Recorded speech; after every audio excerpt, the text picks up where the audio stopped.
All right, guys, we are officially live and kicking off this this great topic, this great conversation, and this great training that we're going to be diving into today. And that is really how to boost your traffic using what we call the SEO flywheel, where it's taking what we know works, what Etsy wants. So this way here, we can give them what they want. So they give us what we want, and that is traffic and sales. So that's what we're going to be talking about here.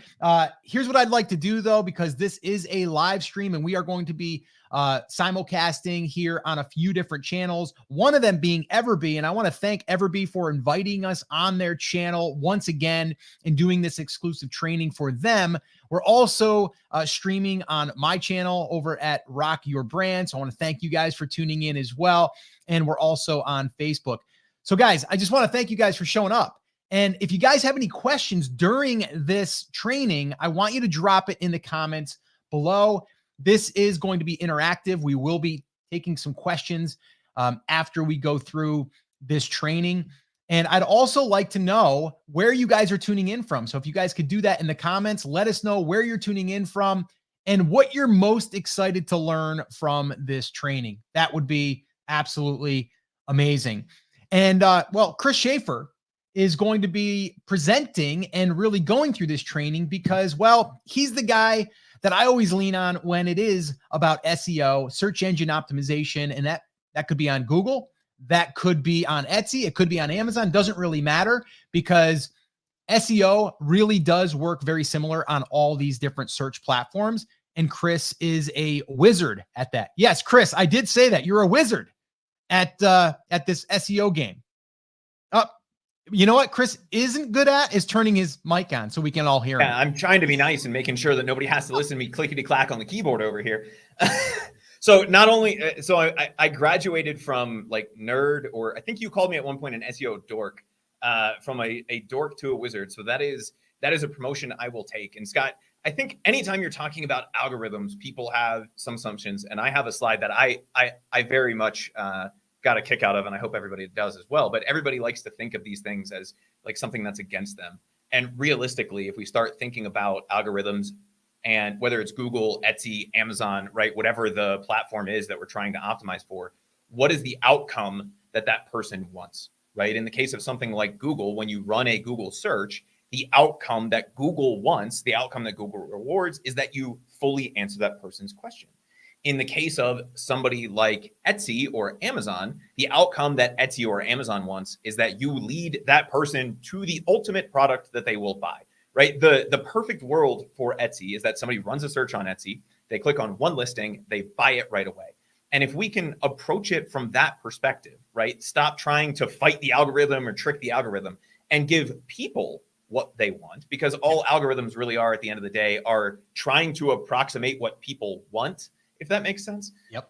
If we can do that and we can focus on that, then we will start to get rewarded for doing what people want, which is showing them the product that they're going to buy eventually. And so if we start thinking about it that way, then it starts to make this a little bit easier. We're going to go in, we're going to break down how the flywheel works. We're going to talk a little bit about the algorithm and how scary that can sound and how really not scary at all it is. It's actually fairly straightforward, and it makes a lot of sense when you spend a couple minutes thinking about it from that perspective. And then we're going to give you guys some tips on how to create your listings or how to optimize your listings once they've been created and you have a little bit of the data coming through so you can really take advantage of the flywheel. Yeah, one thing I did want to say here, guys, is like there are some things that we're going to be sharing with you that if you implement these will help you. These will help you get more traffic. They'll help you get more sales. And you're going to soon find out that when you put this together, it is the ultimate flywheel. And that's why we're calling it the Etsy SEO traffic flywheel, because everything kind of feeds into itself. But there is one specific thing, one very specific thing that if you don't have this piece, it's not going to work no matter what you do. And Chris is going to actually dig into that. That'll be one of the first things we discuss, because if we don't have this, nothing else is going to matter. And it's really, really important that you understand that. So before we officially kick off, we got a bunch of people rolling in from all over the globe. I see we got England, someone from England tuning in, which is amazing. And just people from all over the United States as well. So thank you guys so much for showing up. And if you have any questions, drop them in the comments. One thing I want you to do right now, though, is in the comments, let us know, can you hear us and see us? Okay, so this way here, we know that we are streaming, but we're also going to be recording this so you guys can go back to it, watch it on the replay. All right, and then we're going to go ahead and get rocking and rolling. I just saw Myrtle Beach come in here from South Carolina. We spent some time in Myrtle Beach doing some tournaments, beach volleyball. My daughter's in beach volleyball. So yeah, been there quite a few times in the last 3 years. All right, cool. I see a lot of yeses. So Chris, we are officially ready to kick this off. So with that being said, Chris, why don't you take it away and explain to us what this Etsy SEO flywheel is really all about. It's a tongue twister, as you can see. So Chris, kick it off, buddy. I'm just laughing, Scott, because I made that verbal slip up when I was talking to you earlier this morning. I called it the SEO flywheel, and I think that is appropriate, right? Because it is the SEO flywheel for Etsy. So Scott, before we jump into this, what is a flywheel? Like what is the concept behind this? Why are we using that word? If people haven't heard that terminology, what is it and why is it important to understand?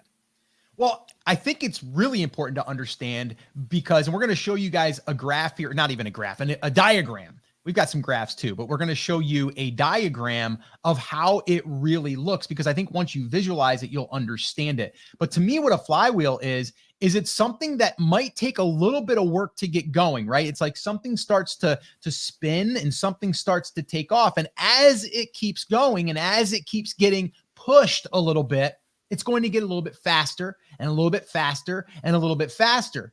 Now, it doesn't necessarily mean it has to keep going fast. It just means that it has to keep moving. And it's going to keep going and working and really feeding the flywheel to keep that momentum going, to keep it steady. And that's really what we're talking about here, is taking these elements, and the important ones are the foundational pieces, which you're going to see here, but then really what activates and what makes the flywheel go in motion. So that's really what we're talking about here.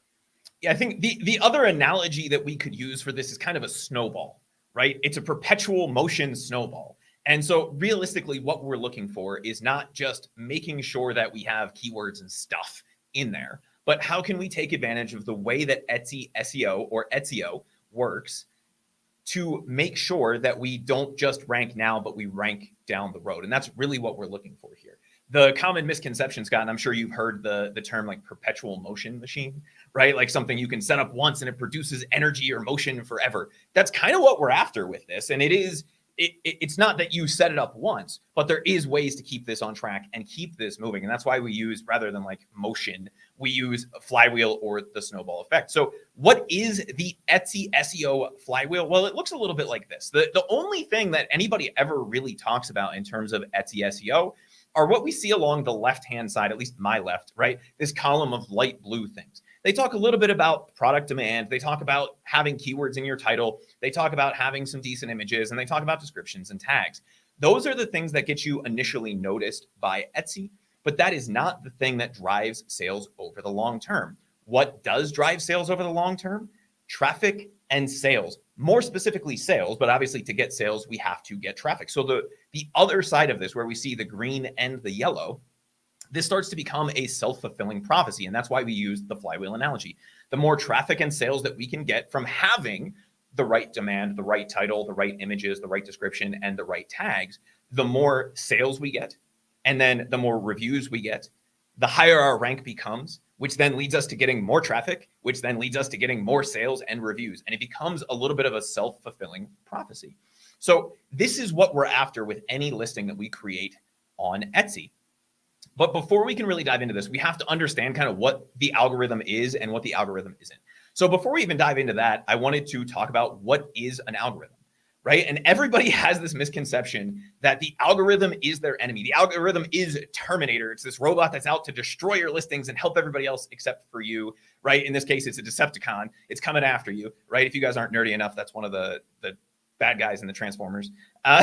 But realistically, if you're approaching this from the flywheel perspective, if you're approaching this from the you want to be friends with the algorithm perspective, it's much more Wall-E and much less evil, bad, scary robot with a lot of guns, right? Like that's realistically what we're after. And that's the algorithm is there to be helpful, right? Wally was designed to help clean up Earth and make it habitable for humans. The Etsy algorithm is designed to clean up the Etsy search results and make it habitable for people who want to buy stuff. And if we think about it that way, and we think about Wally being our friend, right? The Etsy SEO algorithm really is our friend if we start to understand it, rather than treating it as the enemy. This becomes a lot easier. We don't need to trick it. We don't need to do anything. We just need to give it what it's looking for. And in the case of the Etsy SEO algorithm, realistically, it breaks down into two different things. And you'll hear people say Etsy has multiple algorithms, right? But they work together as one big thing. The first thing that Etsy is trying to do is they're trying to make sure that your product matches what somebody is searching for. That's what they refer to as query matching, right? So if somebody types in fishing hat, if you have fishing hat somewhere in your listing, that kind of gets you past step one, right? And we'll talk about this here in a little bit. The second half is Etsy rank, and that's going to be how likely your product is to lead to a positive interaction with the customer, right? Somebody clicking on it, somebody interacting with it, somebody adding it to their cart, hopefully someone buying it. And if we think about those two different things as we're creating our listing, it starts to make a lot of sense. So like I said a minute ago, query matching is essentially binary. It's yes or no. Etsy is swiping left or right on your product, and they're saying it matches or it doesn't match. That's pretty much it. If the keyword isn't related to something that's in your listing, and it doesn't have to be there, right? It could be a plural or a misspelling, but it has to be related to something that's in your titles, tags, descriptions. If you don't qualify for that, you don't match at all, and they don't go on to step two. If you do qualify for that, then they move on to Etsy rank, which is essentially 4 big buckets, right? It's kind of 3 and then 1 floats in and out. The first thing that they're then looking at, and in terms of importance, is what they refer to as the listing quality score. This is the core of the Etsy rank algorithm. Essentially, if someone comes to your listing, how likely are they to buy? If they don't buy, do they add it to the cart? If they don't add it to the cart, do they favorite it? Or on the negative side of this, do they come to your listing, realize that it's not what they want, and bounce back to the Etsy search results to go to somebody else's product, right? That's the listing quality score. The second side of this, and it's a smaller factor than the individual listing score, is your shop score. And this is essentially how likely your listings in general are to sell, how well you've done historically compared to the other people that pass that yes or no swipe test of the query matching. And then to offset that, because there are new listings, Etsy uses the recency factor. And you may have heard people, especially Scott and myself, refer to this as the Etsy boost, right? When you first create a new listing, they try to get you in front of people so that they can understand your listing quality score and what that would be once someone comes to your listing. If they don't have data on whether or not someone is willing to buy your product because 0 people have ever seen it because you created it this morning, then they use that recency factor to help balance out the search results and give new listings additional chances to rank. The last thing, and the only one that we don't really have any control over, is previous shopper behavior. So if someone runs a search and you've bought a lot of bass fishing stuff, your search results are going to look a little bit different than mine. But the biggest 2 factors that we need to think about here are the listing quality score and the shop score. So how do all of our listings do overall? And how is this listing doing compared to the other listings that pass that match test? Does that make sense, Scott? In here. And there we go. Yeah, so it makes sense. Here's the thing, guys.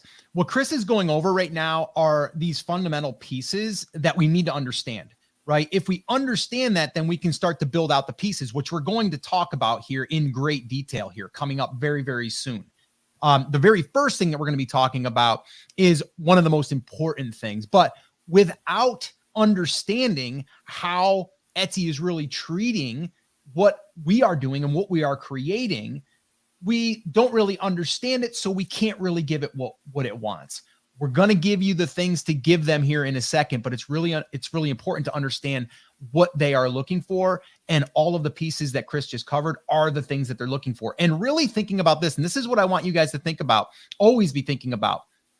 You are creating a title, you are creating images, you are creating descriptions for humans, not necessarily for Etsy search algorithm, right?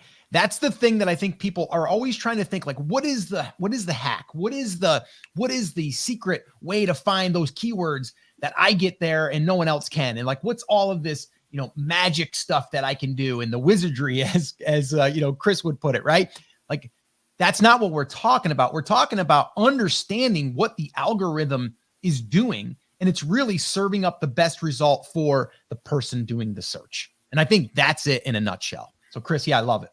It really is. And that's what they're looking for, because the goal of Etsy's search bar, or however you're searching on Etsy, is to show every individual user the product they are going to purchase when they run that search, right? Yep. Etsy loves your 20-cent listing fees, but what they really love are their transaction fees and their commissions on the sales, right? And so their goal is to sell products and connect the right product to the right person. So if we think about giving Etsy what they want, right? We pass that first test, that Tinder swipe test, right? They're saying yes or no. Once they've said yes, then it's basically, how likely is your product to sell based on the previous behavior of that user, which is a smaller factor, and the overall behavior of what happens when they send a user to your listing and everyone else's listing who passes that test, right? And so if that's the way that we think about this, it becomes a little bit easier. The biggest thing that we can have an effect on here is the listing quality score. But before we dive into that, we need to start talking about how to actually pass the first half of that test, right? We need to get them to swipe yes on us. And that is this yellow section, the light blue section we talked about a little bit earlier. This is going to be understanding, one, that there's people looking for the products, and then trying to create a listing that calls their attention and is going to let Etsy know that our product is relevant to what the person is typing in.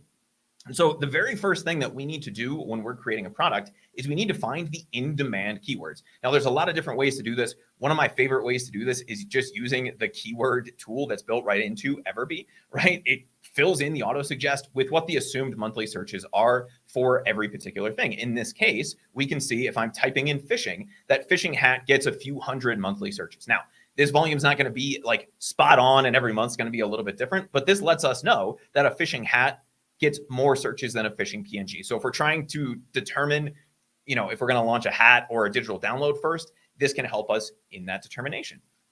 The next thing that we're going to do is we're actually going to go to the search results, because now that we have a little bit of an understanding of what people are typing in, right? So I have a fishing hat, cool. I can just use the term fishing hat. Now I'm actually going to go look at the search results and I'm going to analyze them. The very first step that we always do when we're doing this is we just use the analysis tool from Everbee. So we go to the search results, you click on the analysis tool, and what this allows us to then do is sort by monthly revenue, because what we want to find out is not just what is this keyword that's potentially biased based on what I typed into the auto suggest, but of all of the people who Etsy says are relevant for that particular keyword, who are the top sellers across all of the different variations of that? Because I think everybody listening understands that fishing hat is only one thing that somebody could be typing in. They could be typing in bass fishing hat, trout fishing hat, right? They could be typing in afternoon fishing hat, dad fishing hat, a whole bunch of different variations of this. And the auto suggest results that we get are only going to show us what we are typing in. What we find out when we start to do the analysis of the top sellers is we understand what they are using and what they are relevant for that we might not have otherwise thought of. Does that make sense, Scott? Yeah. I really, really want people to understand right now that finding the keywords for top sellers is super important. But what Chris is doing here is he's also looking at not just the top keywords, the ones that are generating sales. And I think that's the important piece here is we're looking at demand. So if you guys are taking notes, this is like a huge part in really being successful, is looking at the demand, because you can go and optimize. You can do everything that we're going to share with you here today. You can do everything, dot all the I's, cross all the T's. You can do everything, but it's not going to matter if no one is searching for the items right now. So that's why we need to do this research. That's why we're using the tool Everbee, because they're allowing us to look at this data and make good decisions and see where our time is best spent. All right. So this one here, I don't want to gloss over this. I want you to really, really understand this, because we can do all the other stuff. It's not going to matter unless we really validate that there's demand right now. And there might be demand in fourth quarter. We need to look right now, or, this time of year, because believe it or not, guys, like there is seasonality, or there is fourth quarter businesses, and that's when they do most of their business. So we want to make sure that we're optimizing for keywords that are relevant, but also that are in demand. So yes, I just wanted to highlight that, Chris. I think it's really, really important where you're going here. I think the biggest thing that people get out of this step that they don't by using just a keyword research tool, Scott, is you understand not just what's working for the particular keyword that you typed in, but for every keyword variation that Etsy says you are relevant for, right? If we type fishing hat into our listing somewhere, titles, tags, descriptions, wherever, they know that we're relevant for that, but they also know that we're relevant for fishing hats, bass fishing hat, dad fishing hat, afternoon fishing hat, all of these variations. And by sorting by monthly revenue, what we are then able to see is not just the biased version of what we typed in, right? Because Etsy's going to say, well, maybe you're not the most relevant for fishing hat. And so this top listing might rank, ninth for fishing hat, but they might rank first for bass fishing hat. And we need to know what is the actual keyword that's driving the sales for this product. We have to think about this holistically. And by sorting this by revenue, we can say, okay, for everything that Etsy has swiped right on to say, yes, it's relevant when they type in fishing hat, this is the top selling product for all of the different variations that could have gotten us to that point, right? And so if we use that as our basis, we can then start to understand not just what worked for the particular keyword that we typed in, but that works for that. I don't want to call it a niche, right? But that general product. Right. So the idea of a fishing hat, all of the different ways that people could get there, we now can take this a level deeper rather than just relying on the auto suggest from Etsy. We can look at what's working and what's not. And so, Chris, before you move on, there's some questions coming in, and guys, we are going to get to them. I promise you. So don't even save them. Put the questions in there, but we'll go ahead and save them, and then from there we'll go ahead and address them. And there's some really, really great questions coming in on keywords and even on during the ads or when you're running ads, like all of those things. We're gonna address them. So just make sure that you put your questions in the comments, and then also let us know so far if you're getting value from this. And if you are, give us a little love, smash that like button, and let other people know about it if they are in fact selling on Etsy. So we would really appreciate that. So Chris, keep going, man. But before we dive into the rest of this, Scott, we did get one question that I want to address right now. So somebody had said, the top one is an ad. Should that be considered? The answer is no. So the top search result in the screenshot that we're showing is an ad. And they want to know, should we just throw that one out? And the answer is no, because Etsy still sees that as relevant to this search. And I don't care if 100% of their sales are coming from ads. I still need to see what they're doing. Yeah. Because whatever they're doing in their listing means they are relevant for this. If they were running a fishing hat ad and they were trying to show up for computer chips, right? Even setting $100 bid, they probably wouldn't show up for that because Etsy doesn't see them as relevant. Etsy does see them as relevant. So at this stage, right, and we'll talk about where to kind of throw this data around, and you'll see some problems with this listing later on. But at this stage, all we are looking for is who is selling the most and what are they doing, right? Yeah. Even if they're not ranking first, what are they doing to get those sales? And how are they relevant to this listing or to this search? That's what we need to know at this point. So we'll take a look at the difference between some of these listings here in a minute. But the first step in this process is just trying to figure out what keywords they are using and the keywords that everyone else is using. Yeah, I'm glad you brought that up, because I think people should look at, if people are running ads and you're able to see that, it actually helps you see if there's demand, right? Without you spending the money. So actually they're doing you a favor by running ads and being able to then at least look at the data. Because like Chris said, it doesn't matter if you're running ads or if you're organically getting found, sales are sales. And that's going to allow us to know if there's demand for this product. So that's a huge takeaway. And I'm glad you brought that up, Chris. All right, let's move on. There we go. All right. So once we've sorted this way, we have to actually jump in and look at the listings. And this is that's why I brought up that ads question, because this is not a great listing, even though they are the top sellers. And we'll dive into all of the reasons here in a minute. But I wanted to showcase this one because they are selling more than anybody else that is trying to sell a fishing hat every single month. And they don't even have it in the title of the listing, right? But the reason that Etsy sees them as relevant, and this is something, Scott, that gets brought up all the time. Well, if it's just in my tags and it's not in my title, I can never rank for it. You can, right? Because if we look at this, the title for this is Women Want Me, Fish Fear Me. Nothing about hats, nothing about anything like that. Yes, the word fish is in the title, but fishing hat isn't there. Hat isn't even in the title. So when we then look at the tags of this, we can see fly fishing. Okay, that makes sense, right? It's relevant to the fly fishing niche. So I'm going to add that as a tag. Fishing hat, dad hat, hat, cap, Father's Day, dads, right? All of these kinds of things are going to be things that we want to include in our listing. What we're going to then do is we're going to come back here, and I'm going to typically suggest that we go through the top 3 to 5. If you have the time, go through all 5 and just write down a list of all of the related keywords and tags that you see. So all you have to do this is just click on the product name if you're using Everbee, and it'll take you into this this other view. It's actually stacked on top of each other, but since slides are horizontal, I broke it up. But you can see this. You can do this very quickly. Jot down the keywords that you see in their title, jot down the tags that they are using, and this will then help you when you move into the actual creation phase. So the question you need to ask yourself if you're creating or editing your listing is, at this point, are you using the main keywords that you see the top sellers using in their titles and tags? Are the biggest keywords that you see in those 3 to 5 top selling listings, are they in the front or in your title? If not, see if you can put them there. If it doesn't make sense, then add it to the tags, right? One thing that Etsy has said, if you go through all of their documentation, and I would not suggest that you do it unless you really love learning everything there is to know about algorithms and like watching your eyes bleed Indiana Jones style, is that they do give a little bit more weight to the first part of the title, right? So it's not that all the keywords in your title have different weight, but they do give a little bit more weight to the first few characters of that title. So if you see fishing hat over and over and over again as something that people are using, put that towards the front of the title, because that is, after all, what you are selling, right? It's the name of the product. That also makes sense. And if we're thinking about this from a human perspective, when we type in fishing hat and the very first word that we see when we look at the listing is fishing hat, you go, hey, that's what I'm looking for, which then gets us into the second half of the SEO algorithm, right?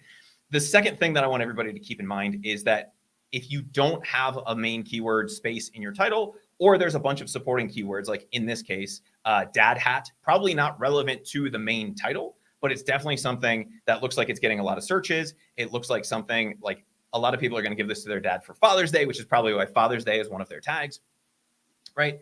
We're going to add all of those extra things into tags. One of the biggest mistake that I see Etsy sellers making is that they don't take full advantages of the tags because they read or they heard somewhere that tags don't do anything. Well, if we go back to this listing, making almost $2,000 a month in revenue, this is proof. And this is one of the reasons, Scott, that I wanted to use this as an example. This is proof that tags work. There's nothing else in this listing other than the tags that make this listing relevant in any way for the search that we ran.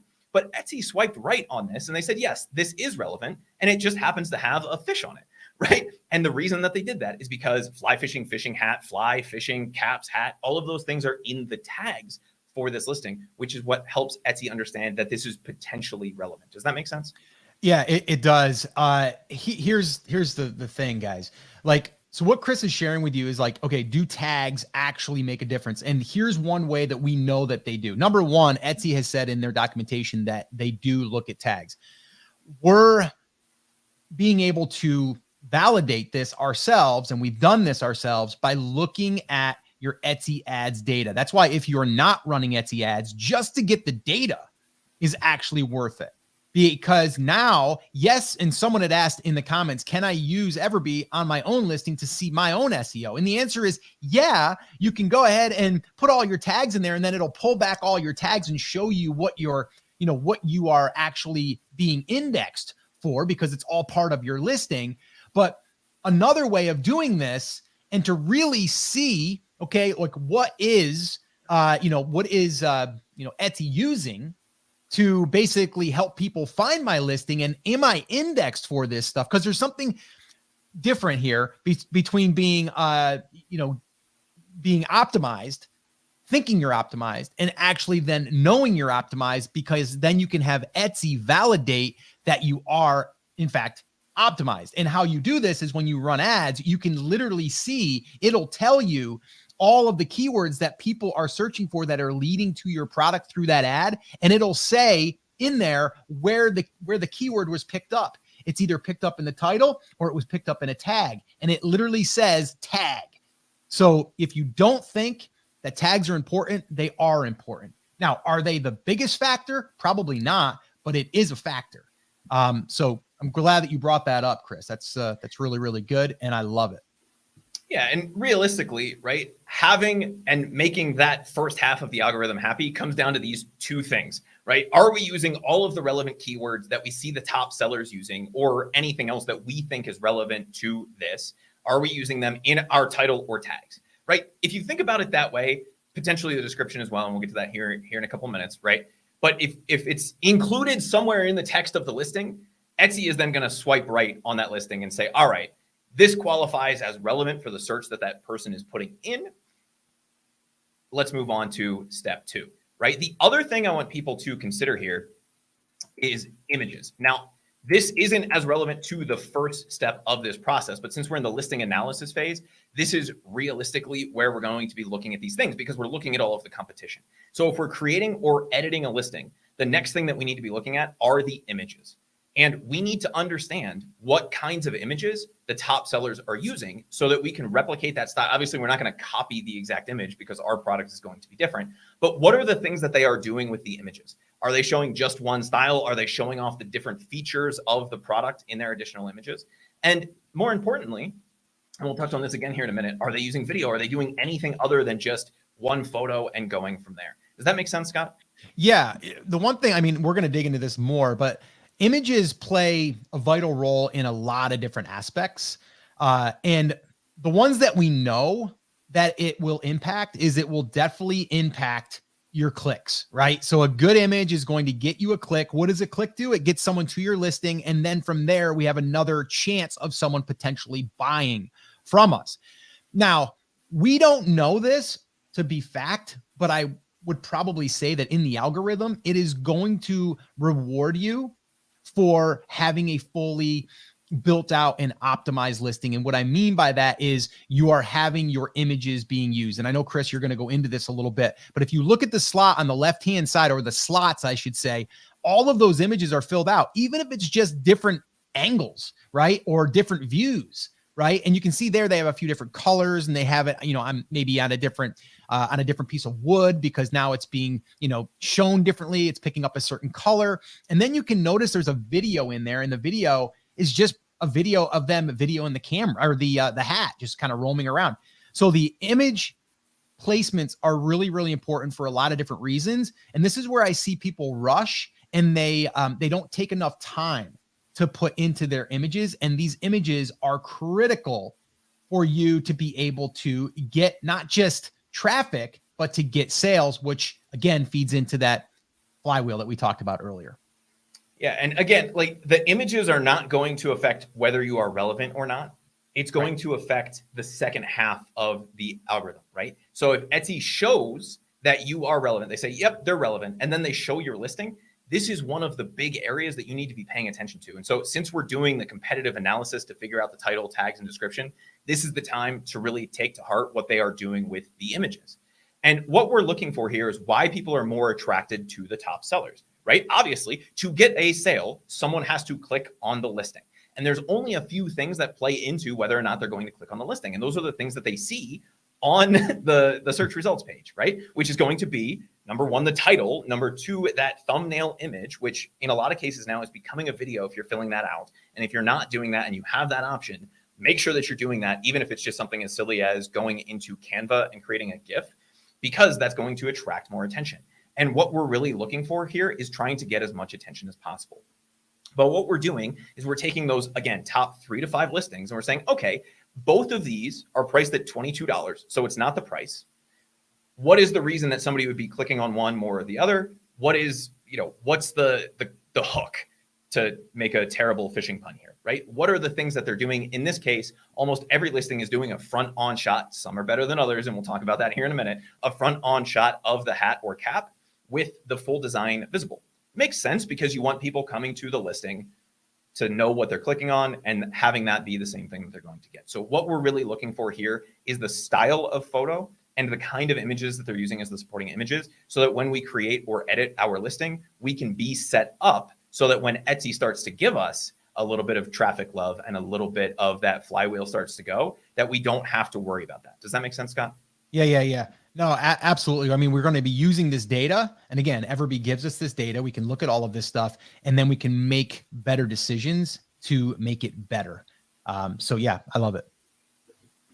Yeah, so when we're adding or changing images to our listing, there's 3 things that we need to be paying attention to. And we've touched on these in one form or another. What kind of images? What angles are they using? Are you completely using all of the image slots? If not, you should be. And the reason for that, Scott, and this is something a lot of people miss in the e-commerce world, is you cannot pick up that hat, turn it around and look at it. You can't see the inside of it. It's a picture online. And if we're not giving people all of that information and somebody wants to know what the inside looks like, then they either have to take the time to message you, or more likely they're going to bounce back, look for another hat that shows them what the inside looks like, because maybe they're allergic to a certain material, or maybe they don't like the vented trucker hats, right? They like more of like a regular baseball cap, and they can't tell from the front whether it's a trucker hat or a baseball cap. And so they then have to bounce out of the listing. If we can show off those kinds of things by filling up the additional image slots, then we're going to be good to go when we start to get some traffic. It's also going to help us create that traffic to start with. The last thing, and we mentioned this, is, are you taking advantage of video? If you have the option to upload a video to your listing, do it, because Etsy is going to show that in the search results page in a lot of cases, which is a great way of calling attention to our listing. So this is an example of a video, right? And Scott, you mentioned this video just a minute ago. You said essentially what they're doing. They sat the hat down and they just took a video with their camera. That's one way of going about it. If you don't have a video, or you don't physically have the product to take a video of, one thing that you can do, like I mentioned, is go into Canva and create a GIF. And if you aren't aware of how to do that, Canva will walk you through the process. But essentially, you could take all of these other supporting images and create a short video out of all of those images, and then upload that as a video. And that's what would show in your thumbnail on the Etsy search results. Yeah, Chris, so before you move on to that, I want to underscore something just in case it was missed. On that video, because it is a video, the other thing that's going to do, and you did say it, but you went over it a little bit, so I want to highlight this, really, really important, is when people are scrolling, if you have a video in there, you're going to see that movement. You're going to see whatever was happening in the first like 3 seconds, right? And what that does, it gets attention, right? So that's a conversion mechanism for getting someone into the listing. It's a click through, right? So there's all these different conversion things. We always talk about conversions as a sale, but to me, the click is a conversion, right? It took someone from scroll to click to in, right? And then we're one step closer to where we could potentially make that sale. So I didn't want to gloss over that. To do it in Canva is very, very simple. I'll probably end up doing a video at some point on that, because I've had a lot of people ask how to do it. You literally can make a little mini slideshow of the different angles that you have and maybe zoom in on it and zoom back, right? Something very, very subtle. And I believe you only get about 15 seconds on a video. It's something like that, 10 or 15 seconds. It's not that long. There's no sound either. You can't even use sound. Again, another thing that Etsy does is makes it super easy, and it doesn't give you a lot of options. It's like, no sound. Don't worry about audio. Don't worry about music. Don't worry about, narrating it. Nothing. Just all we want is a visual, something with movement. And that's it. So I just wanted to highlight that a little bit so you guys know that that's another reason, not just because video is cool and people like it and they're going to buy it because they're going to be able to watch it. It's more of also a little bit of a pattern interrupt when someone's scrolling. And yeah, it's a 15-second limit, but there's also a 5-second minimum on that, right? So it's a 5 to 15-second video. If you upload it with audio, like you go into Instagram, and that's another way of doing it, would be making an Instagram reel, basically. It's going to upload, and then it's going to strip that video out. The audio out, and you don't have to worry about it, because they don't want that like auto playing in people's ears anyway. So now that we've conquered that first phase, right? We understand the images that set us up for step 2 here. We've gotten our main keywords in the title, description, or tags, wherever they make the most sense, right? Etsy's now saying, yes, this listing is relevant. What is it that we need to think about at that point? And it really comes down to 2 things. And this is what we discussed earlier. They have their whole like Etsy rank score that we talked about. But at the end of the day, it comes down to, are people coming to your listing when Etsy decides that you're relevant and shows you in the search results? And then if they come to your listing, are they buying? And so the first thing we have to think about is driving traffic to your listing. And yes, we can use the field of dreams approach and just put up a listing and wait for Etsy to give us that Etsy boost, give us a little bit of search love, and take 3, 4, 5, 6 months for them to really understand what our listing quality score is, or we can drive traffic ourselves. And there's a couple ways that we can do this. The first would be to run an Etsy promotion, right? The second one would be to turn on ads. And then obviously if we have an external traffic source, like an email list, something like that, we can do that. And once we're driving traffic, we really need to pay attention to maximizing the conversion rate. And I know we've gotten a few people asking us about how to do that. We'll dive into that here in a second. The first step to maximizing this opportunity that Etsy's giving us on the organic side of things is standing out. And anything that we can do to stand out will help us to increase clicks. So Scott, you were talking about that video, and it just so happens that the example that the arrow is pointed to did not do this intentionally, right? Has that video. So that's going to help that listing stand out. This listing is also a star seller, which helps us get more attention because it's a purple badge that none of these other people have on the listing. Now, one of the myths that we hear all the time is that being a star seller will increase your rank. That is not true, but it's also not untrue, right? Etsy says that it doesn't help you directly. There's no one-to-one correlation between having the star seller badge and ranking higher. And the reason for that is they don't consider that as part of the algorithm. But having the star seller badge increases the click-through rate, which means Etsy then looks at the data on the back end and says, hey, more people click on this listing and then potentially buy or whatever than the other 3 listings that are in this view right here. So let's give this one a little bit more love. So anything that we can do to increase clicks works. And that's one of the reasons that we love running Etsy promotions. One, promotions work all the time. Nobody ever wants to miss out on anything, right? And if you tell somebody their Kohl's cash is going to expire, they're running to Kohl's that day, right? If your airline points are going to expire, your Amazon gift card is going to expire. I don't think Amazon gift cards expire, but you guys understand my point here, right? If something is going to expire and it's something you were considering, you're going to jump in and buy it. So running Etsy promotions actually helps us increase traffic. Why? One, it stands out again, just like the star seller thing. And you can see the image here, which is fish want me, women scare me, which I can only imagine, Scott, is a direct response to that other one, which was fish fear me and women want me, or whatever that other hat was that we were looking at. That's the top seller in this, right? Like, guys, if you're going to create a product variation, don't be this obvious with it. But like, you know, if we look at this one, there's 2 things that make that listing really stand out beyond the mustard yellow with green, like Green Bay Packers look that they have going on. Yeah. And it's the star seller badge, but they're also running a promotion. And we can see that it has that green strike through with a discount that will help us lead to more clicks, which then gives us the opportunity to get more sales. But the other reason that these things work, Scott, is that once somebody gets into that listing, they also see the countdown at the top of the listing, right? And when you get within a certain amount of time, you also see that countdown on the sales page. So there's the potential here that you have the star seller badge, right? You have this extra green strike through that shows that you're running a promotion, that the price is on a discount. And then you have this other green little bubble that tells you that the sale is ending in 7 hours. All of these things getting clicks, which lead to more sales, especially with something like the sales deadline here. This not only increases clicks, which gives Etsy all of that love, but it's going to increase our conversion rate because nobody wants to miss out on the discount when that expires. The other thing that you should be doing to get traffic is running Etsy ads. And I know, Scott, we're going to have a lot of people in the comments that are saying, I haven't made any sales yet. I heard I shouldn't run Etsy ads until I do that. Yep. And in this case, it just so happens that the #1 organic ranking is also running ads, right? And so they rank #1 for ads and #1 for organic. We're not doing this to try to naturally boost our organic ranking.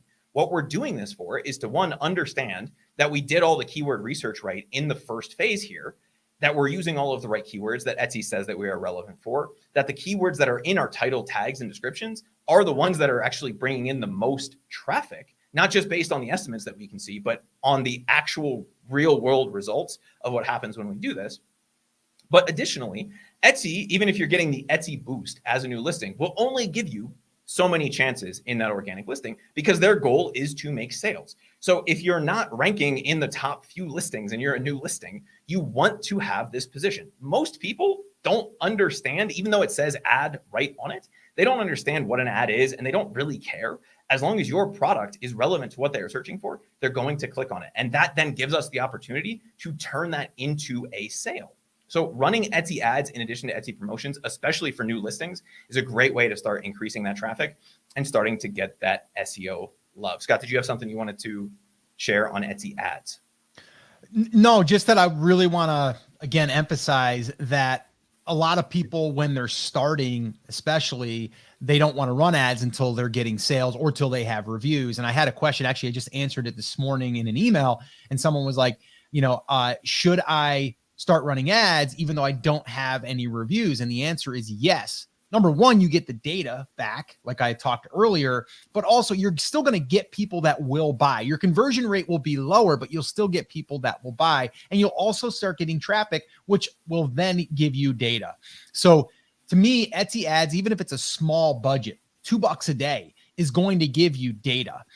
So I really think that you need to understand that everything we talked about as far as optimization, with your title and your images and your description and all that stuff is great. But if we really want to give Etsy what they want sales, right? So we want to drive traffic to then let all the other stuff we did start to work. And then from there, we will get the organic rank. So just understanding how that all works will allow you to start really being willing to say, you know what, I'm not going to have that Starbucks today that I spend $4 or $5 on. I'm going to spend that on Etsy ads for 7 days. Maybe we can do that. We'll get some data, Yeah, Brandon said, I think people can be silly, but everyone knows what an ad is. What I said was basically people don't care, right? Yeah. As long as your product is relevant to what they're searching for, they don't care that you paid to be there. And most people don't even notice it. One, it's like this big. It's even smaller on mobile. And two, as long as your product is relevant to what they're looking for, you have as good, if not a better chance of them clicking on it. Why? Because it's the top of the page. It's the same reason Google search results are still filled with ads. If you have the #1 ad position, you generally will get more clicks than even the #1 organic search result in a Google search result. And Etsy isn't all of that much different.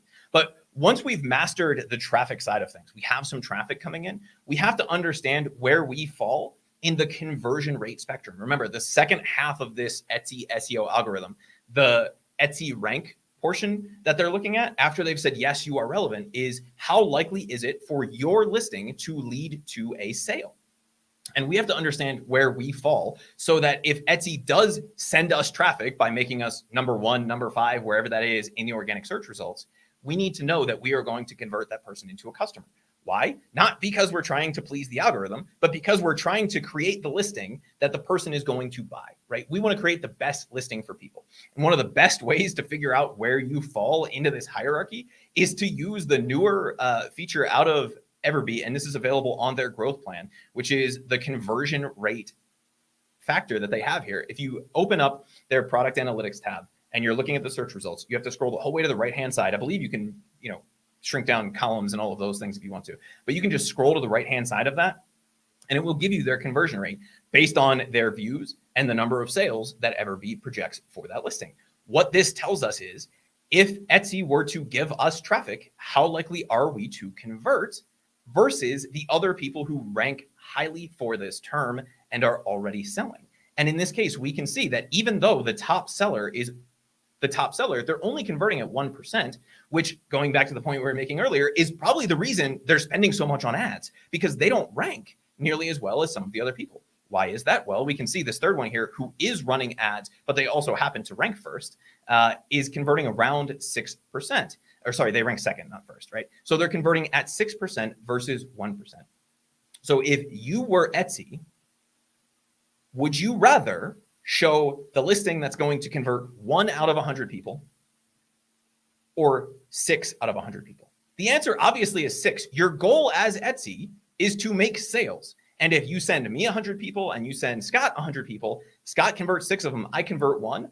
Obviously, they want to show Scott to as many people as they possibly can. We can see in the organic search results that the one that's converting at 6% is second, and the one that's converting at 1% is, what is that, Scott? 7th out of 8 in the organic rankings. And the only reason they're getting a lot of the traffic that they are is because they are in the ads. Like every time I hit refresh on this, they showed up in the ads. Every variation of the keyword that I put in for this, they showed up in the ads. Part of that is because they're not as relevant as some of the other people. But the other part of that is that they're not converting nearly as well. Etsy wants to know that. And so what we want to do is not just look at the top sellers, but we want to look at the top converters. Now that we understand the keywords and the phrases that need to be in our title, tags, and descriptions, the next thing that we want to replicate is who is selling the most when Etsy rewards them with that visit. And so what we're looking for is, again, what supporting images are being used. Are they using all of their image slots? Are they showing different things off? If we miss this in the first step, we need to go back and check this. And if our conversion rate is not as high as the other people that are in the top sellers, we need to be looking at what they're doing that we're not. So not just what supporting images are used, but are they using all of them? What angles are they showing? How are they showing off those photos? The second thing that we need to look at is, what's the description like? And we'll see an example of this here in a minute. Are we answering all of the potential customers' questions that they might have? If not, there's a better chance that they're going to bounce back to the Etsy search results and click on the next product in line to try and buy that. That will lower our conversion rate and help somebody else get the sale, which gives them all of the Etsy love. The last thing that needs to be considered are you a star seller? Are you running promotions? Are you doing any of those kinds of things to help you stand out? And are the top sellers? In most cases, you're going to see that they have, the star seller badge. They have, promotions running, some of those kinds of things. But just keep that in mind, because that's going to help bring in more qualified traffic. It's not going to give you a direct SEO boost, like we mentioned a little bit ago, but it is going to help you increase overall traffic, because more people will click on your listing compared to the people who do not have that type of a badge, whether it be the star seller badge, the best seller badge, yada, yada, yada, yada. Right. So when we're going through this process,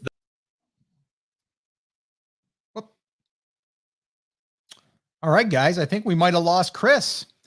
So we're going to have to wait a second here, because it looks like he's got his slides and here he comes back. So let's see. Chris, what happened? Hopefully he didn't lose power like last time. So hang tight, guys. Can you guys still hear and see me okay? Let me know in the comments if you can hear and see me okay.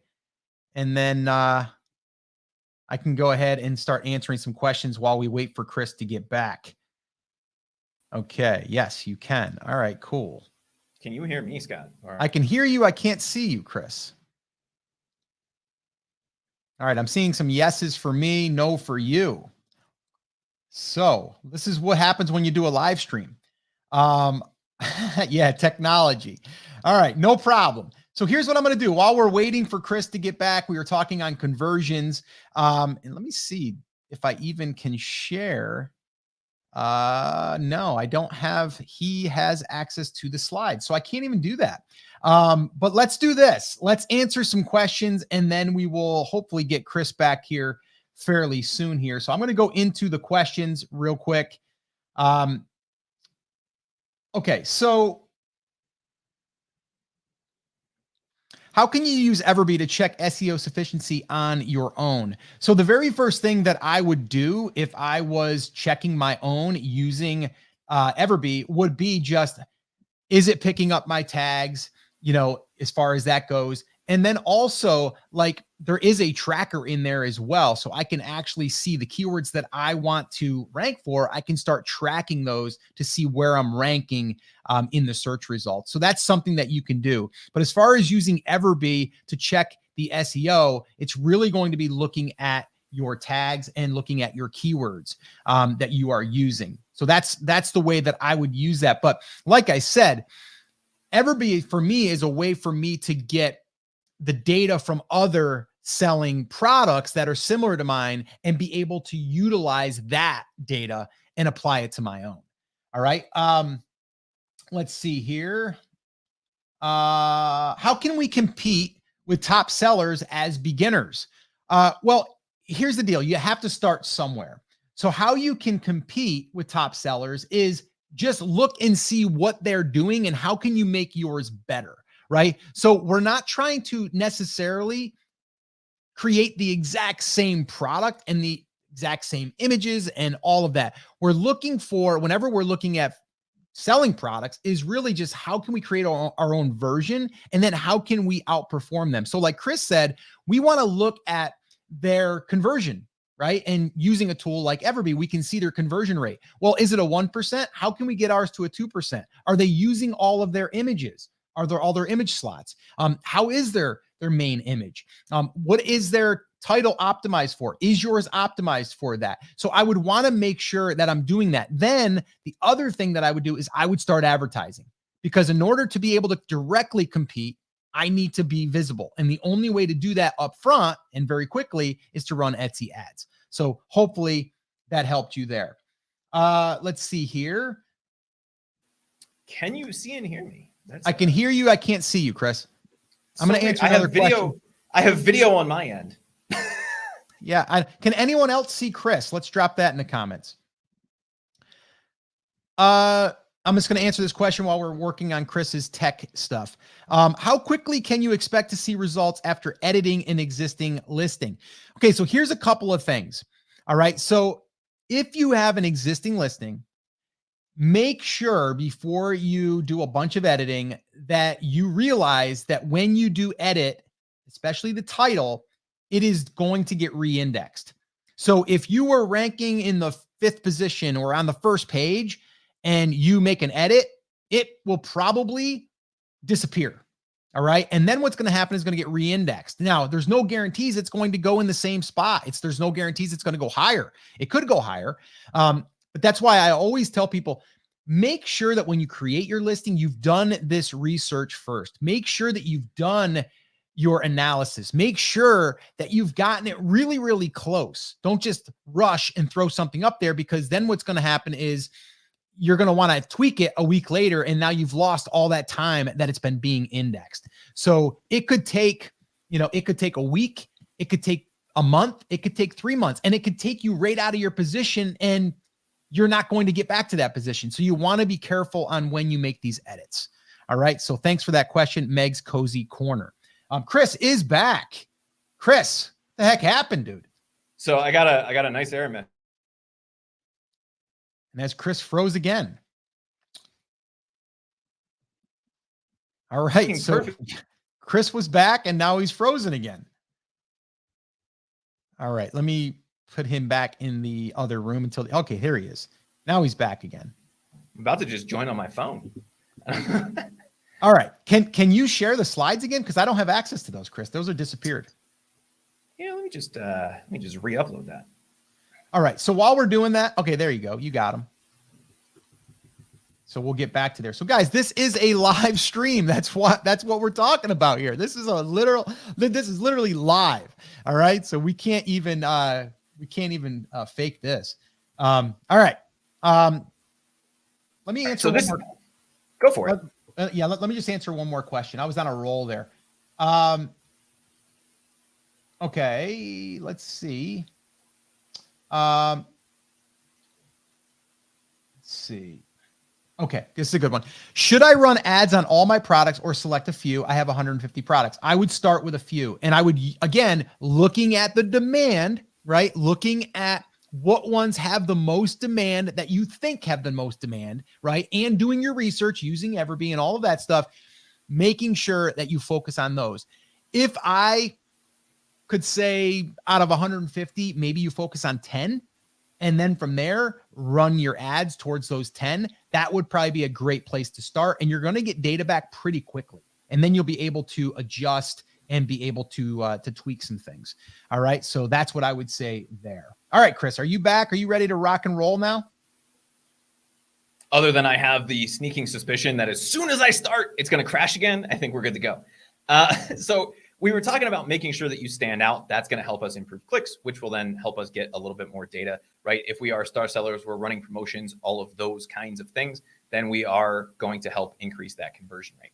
In terms of the supporting images, what we need to know is what are the highest converters doing versus what are the lowest converters doing. And we mentioned the one on the right here, the women want me, fish fear me one. This is the top seller in the market, but they're not converting very well, which is part of the reason that they are running a ton of ads. So even though they are the best seller, they're not necessarily the best fit at this point in time. And if over time, this listing, which is on the left-hand side of the slide, right, the one sitting on the fence post, says ribbon lips, if this keeps selling at 6% and the other one is continuing to sell at 1%, they're going to take over that market share because Etsy's going to say, this is what people want. Nobody wants women want me, fish fear me.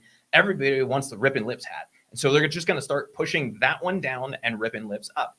And if we take a look at the images, we can get a little bit of an understanding of why the one on the left sells better than the one on the right. One, they have all of their image slots filled out.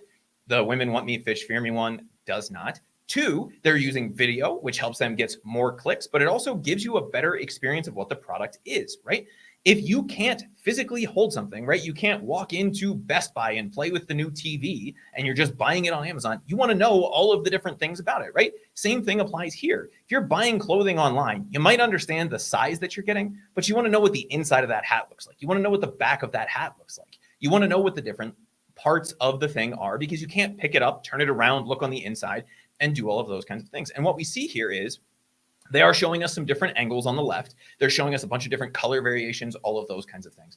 And on the right, all they're showing us is 4 or 5 color variations of this hat. And I don't want to disparage the seller, Scott, but you said something that still has me laughing. You said it looks like they took the pictures in a closet, right? Like there's no lighting. You have no idea what it is. You don't know what the rest of the hat looks like. All you see is the thing that's embroidered on the hat. You don't know what kind of hat it is. You have no idea. You can't compare it to anything else. And you have 6 variations of colors of a hat that looks like they were taken in a closet, right? Like, is there anything else on the images side of this that really stands out to you as to why one listing may be converting at 6% and the other one's converting at 1%, if they're the same price? Yeah, no, I mean, it's crazy because the one on the right, like I would never think that it would even sell as well as it is, right? So that goes to show you like there is room for improvement. So if you were going after like a product like this and you saw that, you know, yeah, I mean, this thing is selling, but I can improve it. So we were just talking about that in a question that I was going over, like, how do you compete with a top seller? Well, this is how you compete. You create better images that's going to convert better when you do get traffic. And even if you don't have as much traffic, but you have traffic and you're able to convert it at a better rate, that is going to signal to Etsy that you have a product that converts higher. And like Chris said, if we can show Etsy that we have a product that converts higher, we'll probably get good placement. So yeah, that's what I would say there on that. All right, Chris, moving on. Are you there?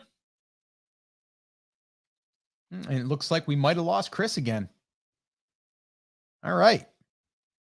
So we will go back into questions unless I have, let's see here. There it is. Okay. So I do have access to the slides. So I might be able to finish this out. It looks like I will. So the bottom line is, guys, let me go ahead and remove Chris out of there. The bottom line is having good images is going to increase the conversions. When we increase the conversions, what that will do, obviously, is it will allow us to make more sales. What do sales do? They signal to Etsy that it's a product that people want and they are going to buy. What does that do? It gives us organic placement. Very, very simple. All right. So let's move on here. All right. So the product description.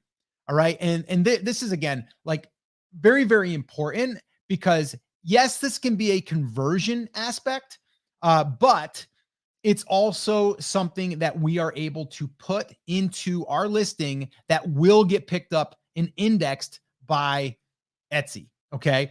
And so if you look at the one on the right here, I believe this is the one from the top seller, and you can see it. It's very, very generic.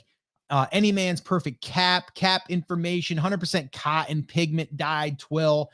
Unstructured 6-panel, low profile. It's basically just what the hat is, right? It's materials. It's like what it is. The one on the left is so much better, right? And it will convert higher.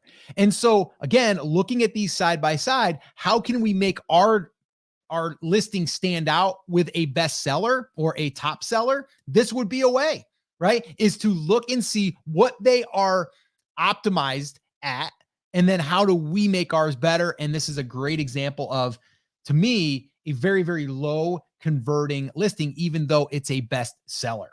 All right. So that's on the product description. And I wouldn't say that the product description isn't something that people read. I think that they do, and it can help you convert, but it is also a place, again, remember this, it's a place where you are able to add in information that will get picked up by Etsy and that you could be potentially ranked for because it's now relevant to what you are selling.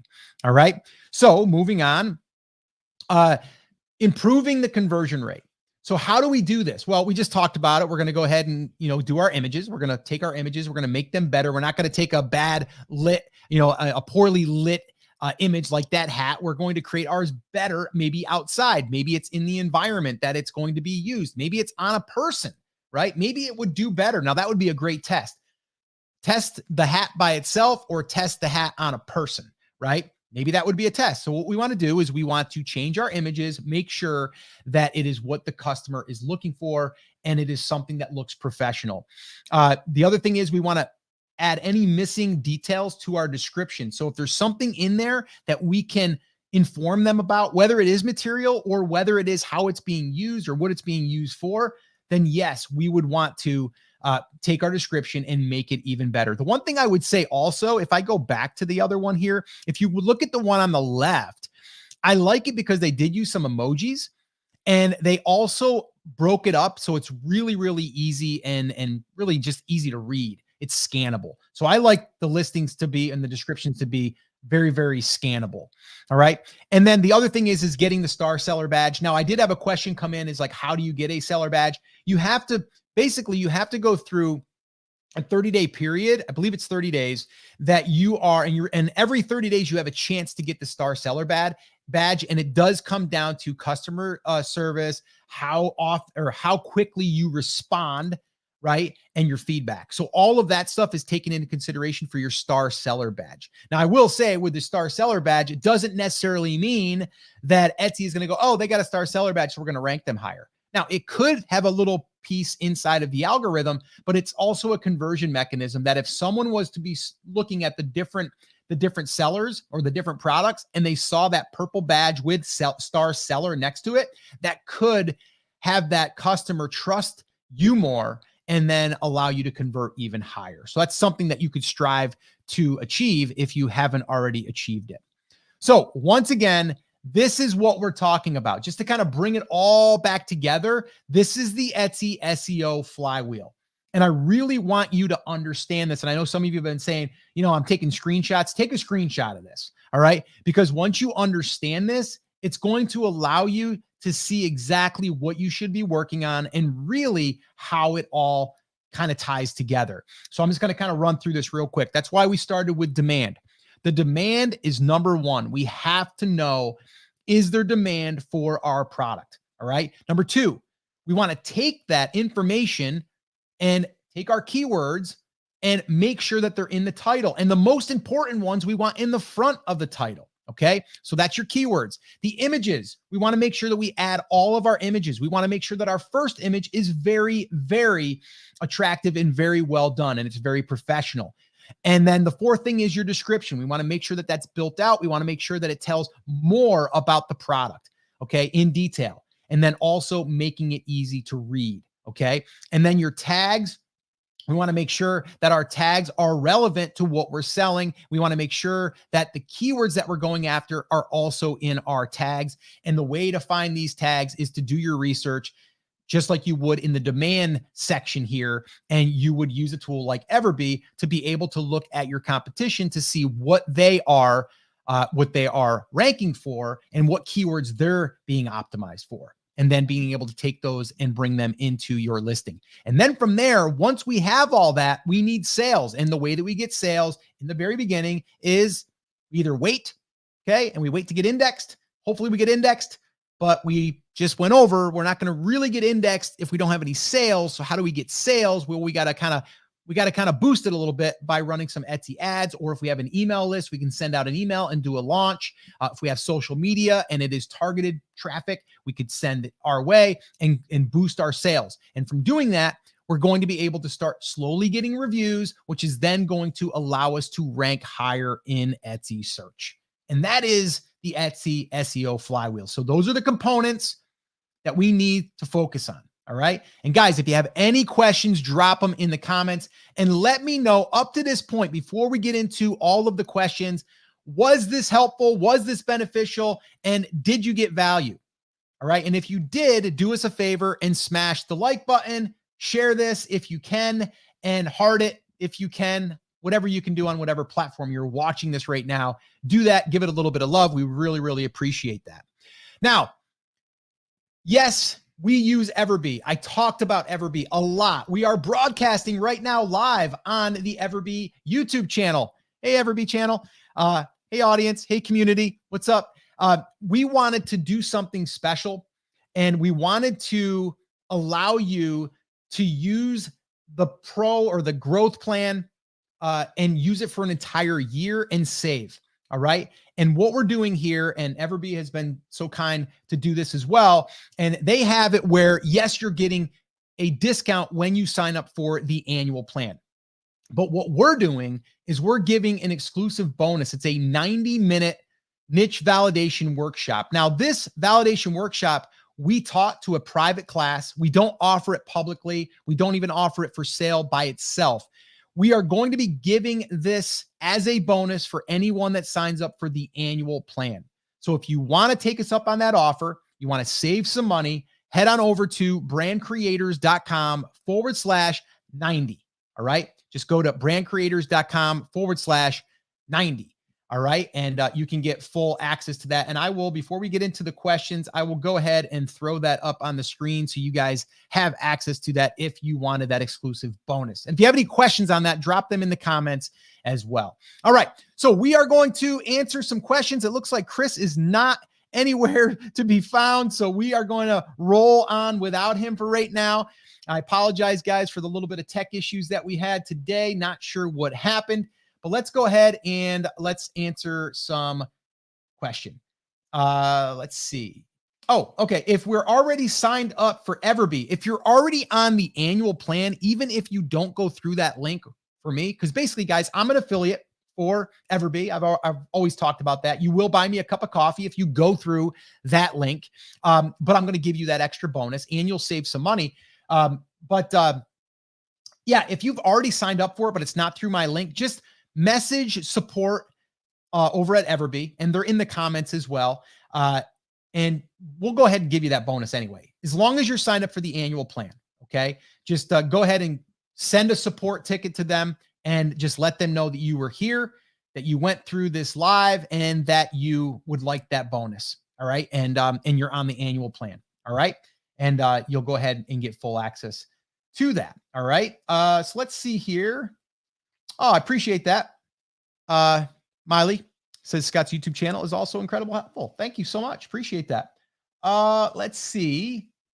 Yeah, this is a good one too. So Heinz says also ensure the products are in high demand. Yeah, that's pretty much what we're saying with being in demand for sure. All right, let's see here. Just trying to weed through all of these. Let's see. I had some of these starred. Let's see. If you have any questions, guys, drop them in there. Man, there are so many. I'm just trying to scroll through here. There's Chris. Chris is back. Yeah, and I agree. Cody at Everbee has done a great job educating all of you so far. So yeah, totally. Cody's awesome. And I appreciate him letting us come on and do a training. Let's see here. Chris, did you see any questions? I'm glad you're back, by the way. What'd you do? Go have lunch? StreamYard hates me. So I'm running a speed test right now, Scott. I'm 145 down, 145 up. Yeah, I don't know it had anything to do with that. I think it has to do with maybe the recording on your local machine. But that we'll talk about that. Yeah. Anyway, so I started a bunch as we were going through, so I don't know how many of those you made it through. Okay, yeah, this is a good one. So Brandon asks, is there a way to do all these angles, these image angles and everything without having the product? Can't afford samples of all my stuff yet. Plus, I'm a minimalist, so I don't want to keep all my product. I totally get it. And yes, you absolutely can. The key is taking your product, putting it in good mock-ups, professional mock-ups, and then using those in Canva to create a good video slideshow or a video that zooms in and then maybe pans over, or then you have another angle of another mock-up, or maybe it's an overview, you know, an over the camera or over the shoulder shot. Any of that stuff you can do and just create a video with it using a good mock-up. Having a mock-up is like having the sample in your own hands. And someone did ask the question earlier too, like, do I have to get all of these samples? Like, I have a lot of products. do I have to sample all of these? And the answer is no, you don't. It's a good idea to, but if you're using a Printify, let's take for example, and any of the ones that allow you to connect with suppliers, a lot of times they're going to have reviews themselves. So I always look at those to make sure that people have been happy with the quality of the products that they're getting.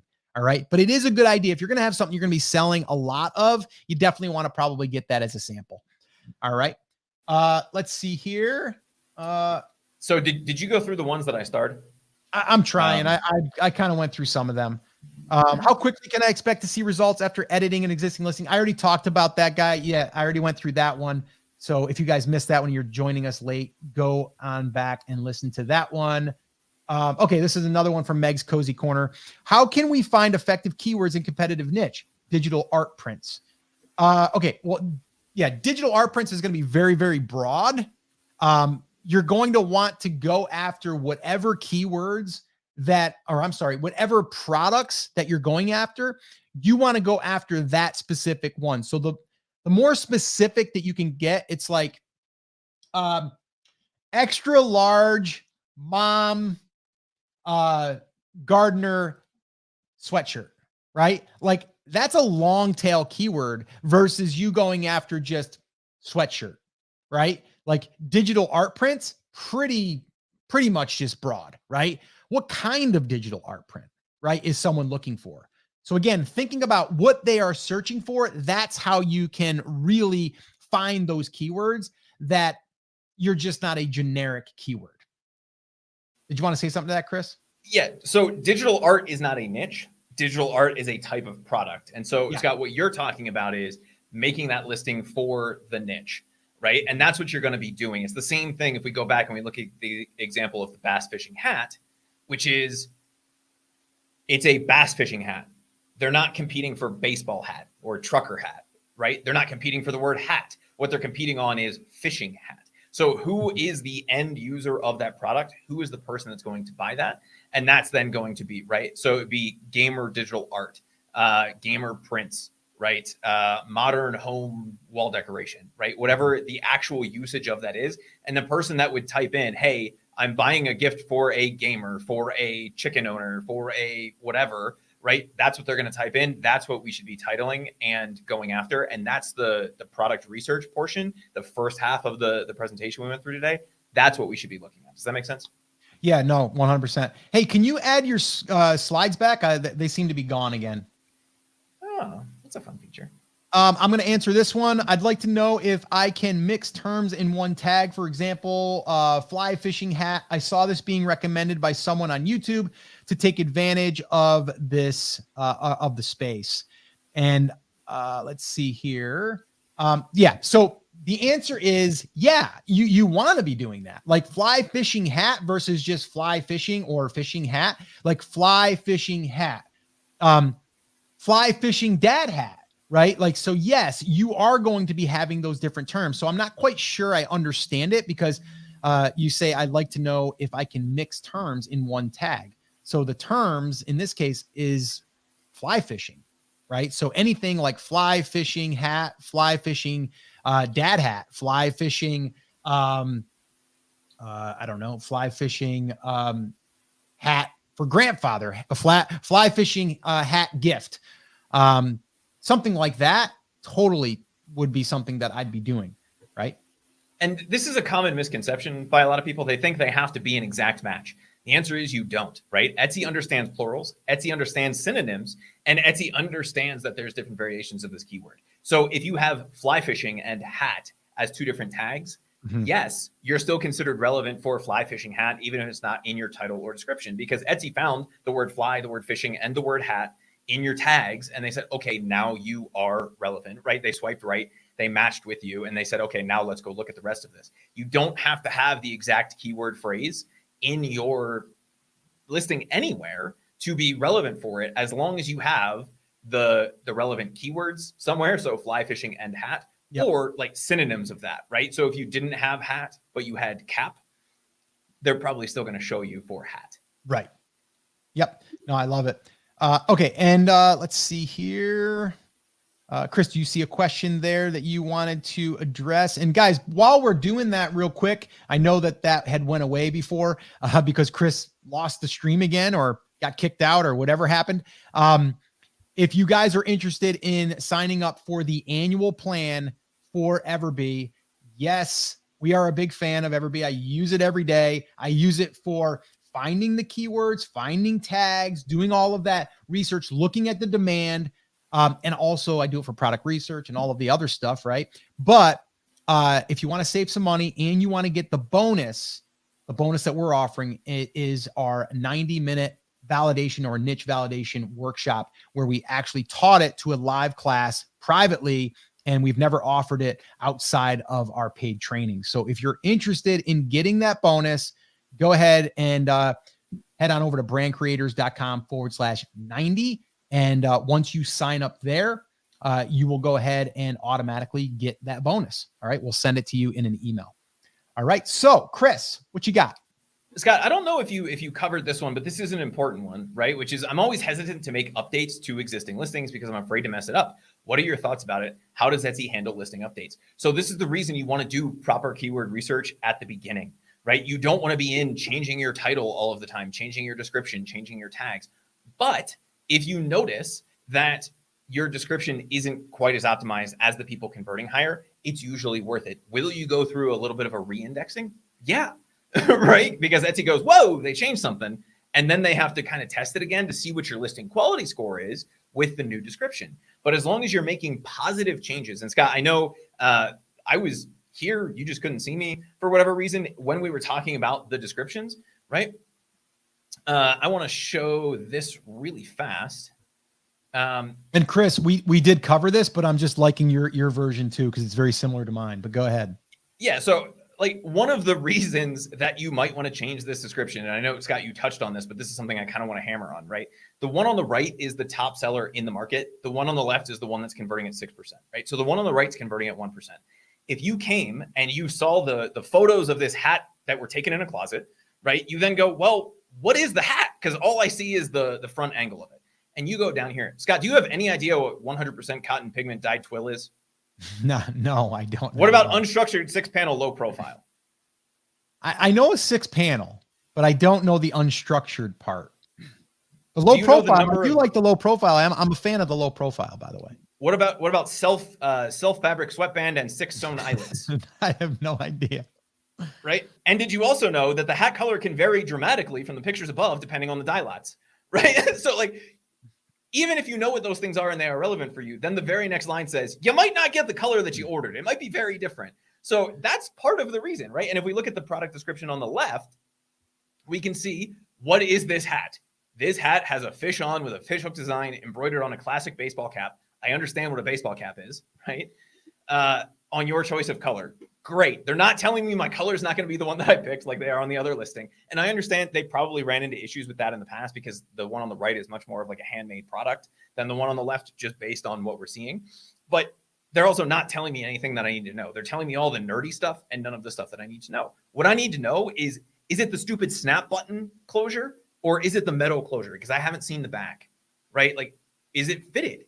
No? Okay. So then what's the closure? Because I hate those stupid plastic snappy ones. The tabs always break off. I want the buckle closure. This one tells me that I have that. It's 100% cotton. I understand what cotton is. I don't understand what pigment dyed twill is, right?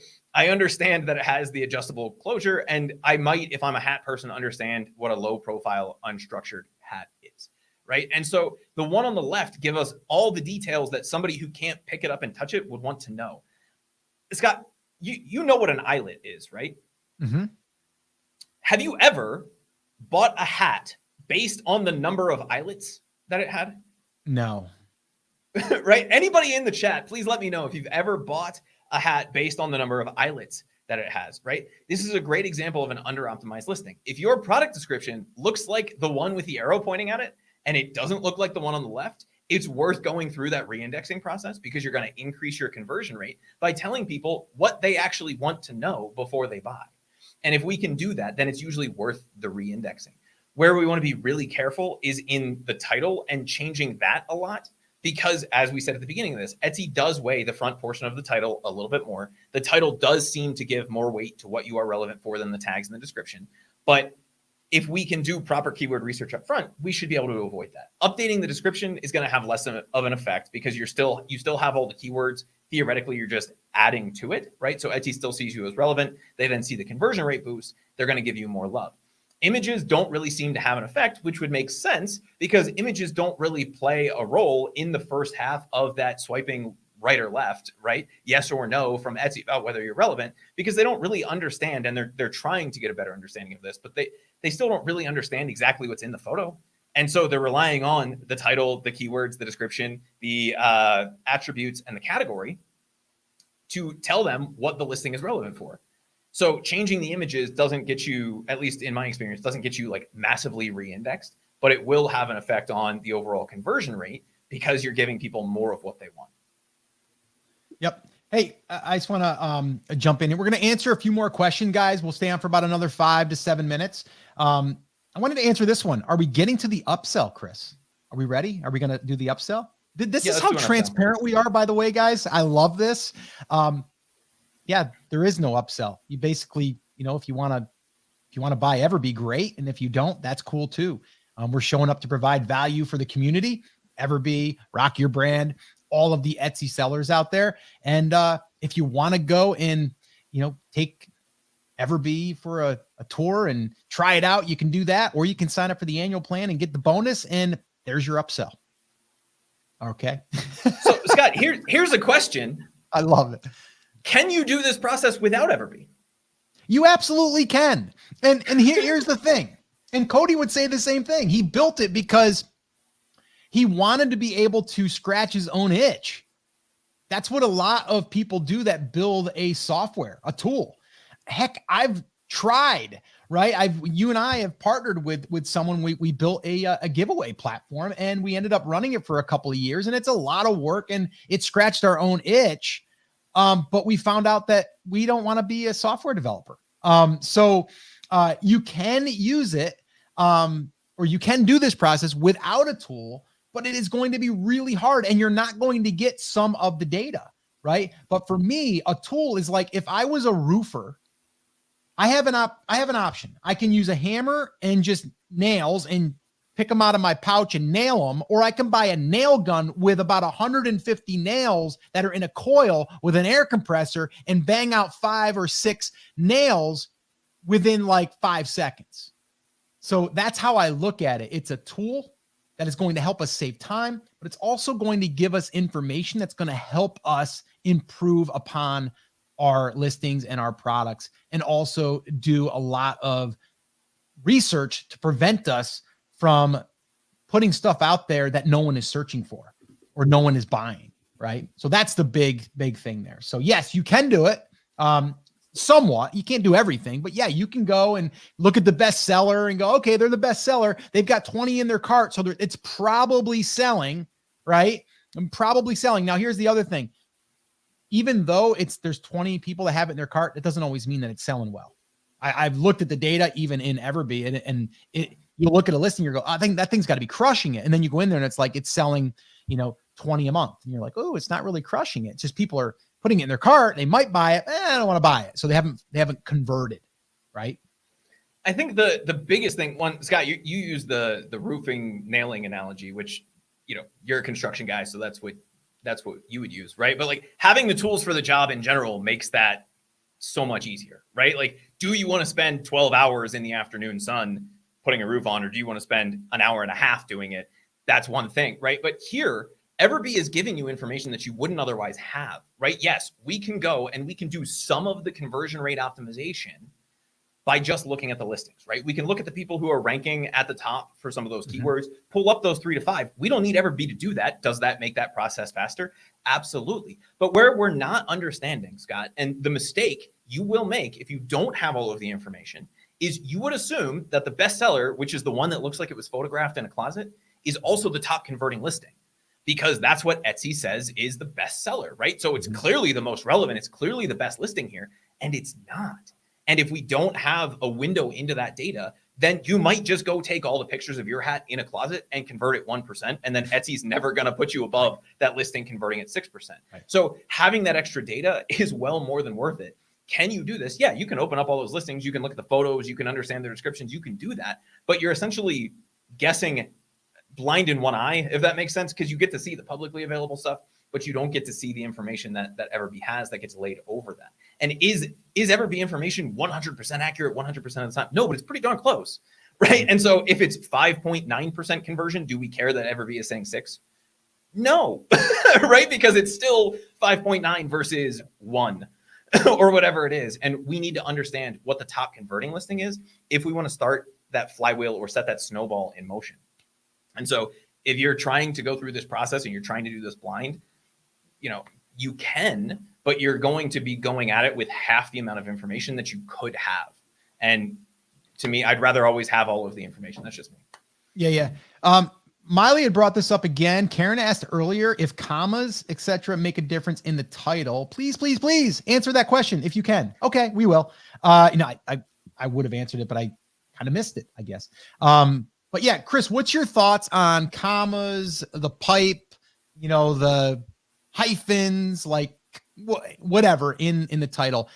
Are we going to be not indexed if we put that stuff in there? Or do we have a better advantage if we don't put that stuff in there? Or if we do put that stuff in there? I wrote like a 3 or 4 paragraph response to this question in the Everbee Facebook group, which if you guys haven't joined, you should check that out. There's a lot of people talking about some really cool Etsy stuff in there every single day. But based on all of the documentation, Etsy does not care about pipes, commas, slashes, colons, semicolons, tildes, whatever, right? They're going to ignore that because it's not a keyword, right? That's what they're looking for. Yeah. However, and this is one of the 2 biggest howevers of the day, right? We're not writing for the algorithm, we're writing for human beings. And so if we just write fishing hat, bass fishing hat, whatever, yes, we're going to get indexed for that, but it's going to be impossible for someone to read. Adding in columns or pipes, which if you guys don't know what a pipe is, it's just that black vertical line, right? Slashes, any of those kinds of things. If it makes the title easier to read, then include it. Why? Because an easier to read title means the human beings who are searching through this are going to have a better understanding of what it is that you sell, which means they're more likely to click on it. So it's not a direct effect, but there is a downstream effect to not using those things. Yeah.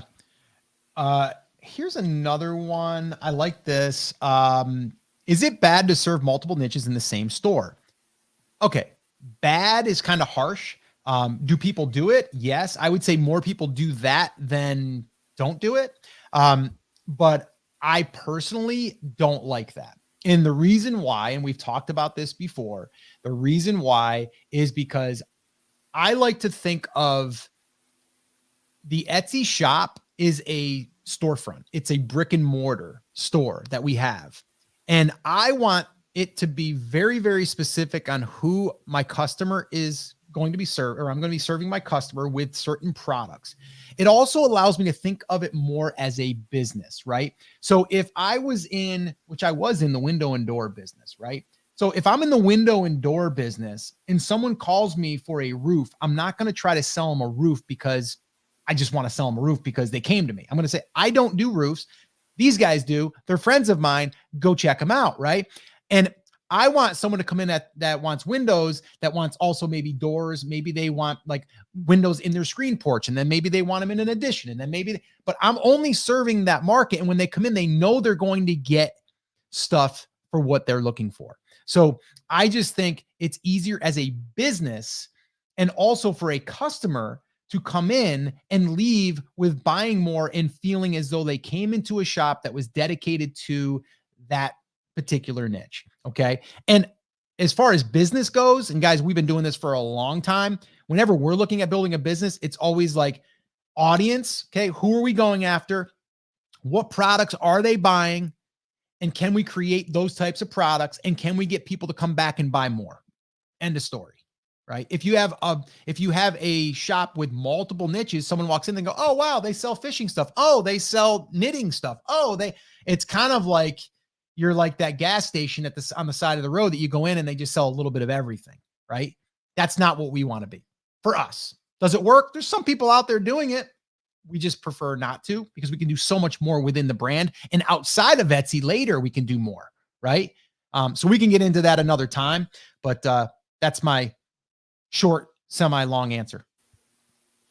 Your medium answer. So Miley on Disney said, Etsy seems to pick and choose words to fit them together. That's exactly what they do, right? They're not looking at a phrase and saying, okay, they put a comma after bass fishing hat, so that's a complete phrase, right? They're not, they could not care less about the structure of the English language. What they're looking at is the data that you give them. And if they don't break it down into all of the individual words that you are including, they're not doing their job. And so that's one thing, Scott, everybody tries to repeat, right? So they put fishing hat in the title, and then they put bass fishing hat, and then all you're doing is wasting space at that point, because Etsy already knows that you're relevant for fishing hat. Remember, the top seller for fishing hat does not have the word fishing or the word hat in their title, right? It does not exist, and they're still relevant, but it was in their tags, right? And so if you're finding yourself, especially in your title, repeating your keyword that you're trying to rank for multiple times, consider rewriting your title to something that's more English readable. Because what Etsy's going to do is they're going to take a look at all the individual words in your tags, all the individual words in your description, and all the individual words in your title. And they're going to say, what are all the plurals and synonyms of these? And what are all the combinations? And that's what you then get said yes to for when somebody is searching. Any combination, any plural, most common misspellings, right? Any of those kinds of things. Once they're in the title, tags, or description of your listing, you are relevant for all of those phrases. It's just a question of how relevant, which is where the second half of their algorithm comes in. Yeah. This question isn't really SEO related, but I wanted to answer it for Janet. I need to know how to list my offer of personalized items for various different products. I cannot list all that I can do in one listing. Then I wouldn't. I'd keep it simple. I think sometimes people want to cram as much as they can into one listing. I would actually prefer it to be less, right? And the reason why is it makes your life easier, and it makes the customer's life easier. There's less choices, right? That's why I like Etsy ads. There's less choices. There's less knobs to turn. There's less, switches to push up and down or click up and down. Like there's less. So to me, my advice would be create those personalized listings, but just create multiple ones of them. That's what I would do. I see something here that is SEO related, and there's another variation of this question that I want to touch on. Somebody was asking about multi-language listings, but to me, this is SEO related. And the reason that this is SEO related is because it's conversion rate related. And you and I have talked about this in the past, but in terms of whether you should put the same, 4 variations on the same listing or create 4 different listings, that's kind of how I'm viewing this, right? And so if we have a dancing avocado mug that comes in 4 colors, that should be one listing, because Etsy doesn't care if it's red, green, or blue. The buyer doesn't care if it's red, green, or blue. They're going to see the color drop down, just like we saw in those hats that we were just looking at. However, if there's a singing avocado mug, dancing avocado mug, picnicking avocado mug, that's a weird verb, soccer ball kicking avocado mug, right? Those should be different listings. Why? Because if I click on the thumbnail image of a dancing avocado and I get to your listing and I start seeing that it's a soccer playing avocado, that's a weird thing for me. I'm going to bounce back. The color is not an issue there, but the action that's happening to the avocado would be something that's different. And so we also want to be relevant for soccer playing avocado, all of those kinds of things.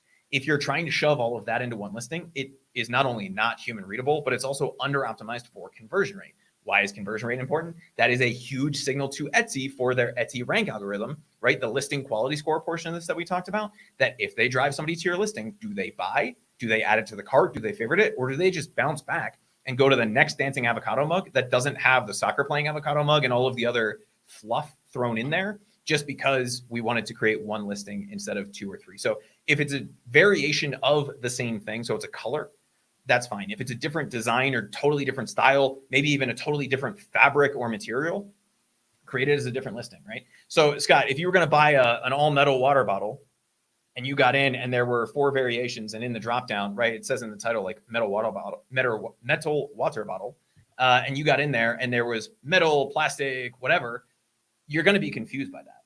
And so those should be different listings. Yeah. If it's all just variations of this, it comes in stainless steel and black, stainless steel and blue, stainless steel and orange, then yeah, just create it one listing and have that as a color variation. Yep. This question here, Kimberly Jones, what's the best way to use Etsy ads for beginner and how much should we spend? Okay, I'm going to give you this. Right now, Chris and I did another live on the Rock Your Brand channel maybe 2 weeks ago. And I actually pulled it up. And Chris, I don't know if I can link that up in the comments, but if not, just go to the YouTube channel after this. And it's titled How to Make Etsy Ads Work in 2023 and Are They Worth It? And we went through basically a full strategy on how to use them, how much to spend and all of that stuff. But I would say starting out with spending, start at $2 a day. Just start, you know what I mean? Like $2 a day, start getting some data in. And then from there, go crazy and spend $5 a day, and then then you can get more data, right? And possibly more sales. And I would say too, you want to start small and kind of work up, and also try to limit the amount that you are advertising. And going back to what we talked about earlier, your demand, what products have the most potential for demand, the most search right now, those are the ones that I would focus on. So check out that though. Chris and I did a full live on that. We broke everything down. So that's on the Rock Your Brand channel as well. Yeah, I went ahead Chris, and I dropped a couple the link extra to that live. Oh, you dropped it in the comments? Yep. Cool. It's in the comments, guys. So one variation on the last one that we were talking about variations is multiple language listings. And should you create different listings for different languages? The answer is no. I would create one, because then you have all of the search traffic, all of the factors coming from one, and you don't have to worry about it. If you do speak multiple languages, you live outside of the US marketplace, and let's say you live in Canada. I know we had a lot of people from Canada coming in. You're going to have French and English, right? Etsy will automatically translate your listing, but there's a really cool little thing, again, buried in all of their SEO documentation that says manual translations get higher placement than automated translations. So if you live in Canada or you live in Europe and you're going to have German speakers, French speakers, English speakers, whatever, even if you go to Google Translate and translate the listing, right? You're not a native German speaker or you're not a native French speaker, you're still actually going to get more benefit out of copying and pasting the Google translated listing into the manual translation than you would out of just letting Etsy translate it. So if you do live in a multiple language market, do the manual translations rather than just letting Etsy translate it. But I would keep multiple languages for a listing on the same listing, and Etsy will just serve it based on the user preferred language. So you don't have to create two different listings. And in fact, you're probably better off creating one, because you keep all of the sales and ranking factors on that one listing rather than spreading it out over two or three. Okay, cool. A couple more questions and then we're going to wrap it up here, guys. We've been going on here for about an hour and 40 minutes as of right now, which has been awesome. A little bit of a tech issue there, but we're good. We're good. We figured it out. But just did want to remind you guys, if you did want to take advantage of the Everbee bonus and the savings, you can head on over to, where is it now? Right there. You can head on over to brandcreators.com/90 and you'll get a 90-minute private training that we did for one of our classes. And you will get access to that. It's our niche validation workshop, which will also help you with, if you're trying to figure out demand for your niche and for your product. So it'll definitely help with that. And you'll get the savings for the annual plan. So head on over to brandcreators.com/90. Also, do me a quick favor, and, or as the kids say, do me a solid. And would you, Chris, I knew you'd like that. I knew you'd like that. Somebody please start dropping old man speaks young kid memes. Guys, would you guys do me a solid and just smash that like button and, leave us a comment. What was one of the biggest takeaways from today's training? We would really appreciate that. And share this with anyone and anywhere that you think that people would get value from it that are obviously selling on Etsy. We'd really appreciate that. I did have one here I wanted to answer. I think it's a good one. John had said, thinking about going into the wedding or couple store or only a bride store. So I'm planning to make a bride and husband store. It's basically the same as a wedding store. And the reason why they said this was, like, someone had said, like, well, I think you have to pick one because wedding in general is kind of broad and it's very competitive. And it is.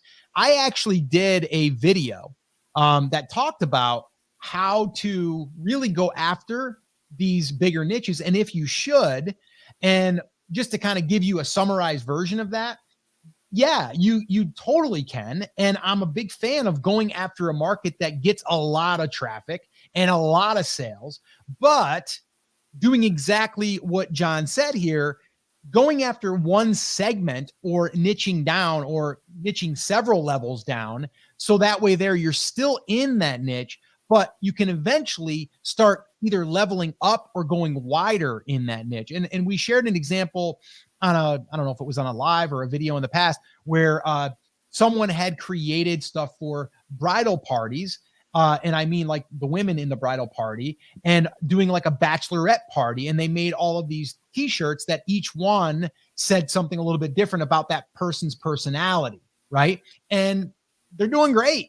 But now they are in that market. They're now attracting people that are in the wedding industry. And now from there, they can start to add other products and they're totally relevant. Etsy likes it. They know that they're a store about wedding stuff. And yeah. And so that's what I would say for anyone that's like, should I go into the baby niche? Well, you can. I wouldn't go just after the baby niche. I'd try to find an angle and try to go narrower where it still has demand, but then also allows you to grow within that full, that full size niche. Anything you want to say on that, Chris?